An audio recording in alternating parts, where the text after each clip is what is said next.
What's going on? Vincent Rep, sorry, BigBlueUnbiased.com. Thank you to those who have liked, commented, and subscribed. Really appreciate you guys. Make sure to turn notifications on so every time I post, you get a notification, and you can come join in on the conversation. So this will be a quick video. We're going to talk about some injury updates, and I'm going to throw some stats at you, some important stats, things that you probably wouldn't have even noticed if you were watching the game, but the analytics tell a little bit different story than the eye test, and that's what I like about analytics. It gives you a different perspective, and some things that we all miss, right? Watching a game, analytics can give you a little bit more value, a little bit more perspective.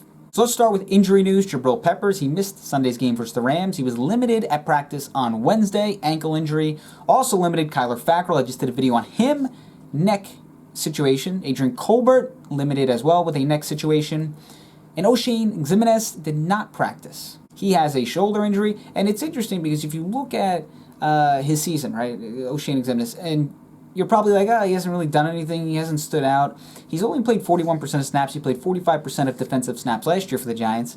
He's got 5 pressures and 3 quarterback hits and pretty limited playing time. He's actually playing pretty well. I honestly, watching the game, didn't really notice him too much, but you look at the analytics, he's doing a good job. And in some roster-related news, Sean Chandler was waived. Eric Tomlinson was added to the active roster from the practice squad for the Giants, and then they brought Sean Chandler back. He is on the Giants practice squad at the moment.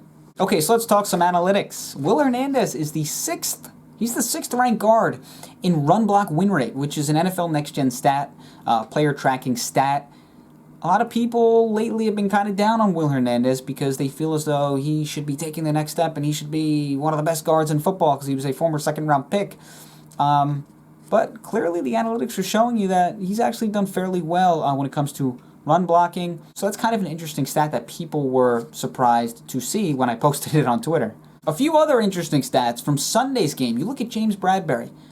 He allowed 3 completions on 3 targets for 7 yards. He has been outstanding. He has been a great pickup for the Giants. He also is leading the league in passes defended. And you also look at other players in their secondary. Logan Ryan on Sunday allowed a passer rating of 47.9. He was targeted 5 times. Ryan Lewis allowed a passer rating of 62.9 versus a very good Rams offense. Also, I want to add this too. A lot of people think that everything analytics is Pro Football Focus, and that's kind of given analytics a bad name, right? A bad reputation, because a lot of people really don't like Pro Football Focus. There's a lot of people out there that don't like it, and I understand why, because of their player grading system, which is ridiculous and really, many of the times, doesn't take into account actual analytics. Big time throws and turnover-worthy plays, that's not analytics, okay? That's just completely subjective, essentially biased grading. So player grades and actual analytics are 2 different things. I've talked about that a few times regarding Pro Football Focus. I don't mind their analytics, like, let's say, run stops or pressures or something along those lines. But when it comes to big-time throws and turnover-worthy plays, it's like, okay, if you make a really good throw and it's a tight window throw, is that a turnover-worthy play or is that a big-time throw? Like, doesn't that kind of depend on your perspective?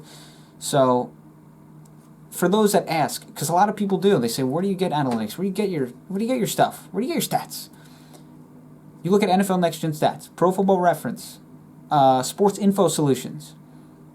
These kind of places, even ESPN, they'll give you some interesting analytics.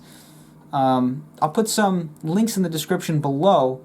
These are just some off the top of my head that I look at, and then I kind of put into my videos. And I think it's important for people to at least acknowledge analytics, to understand it. Even if you don't agree with it, that's fine. You don't have to. But at least know that it exists, because that is something I didn't know much about before, I would say, the 2019 season.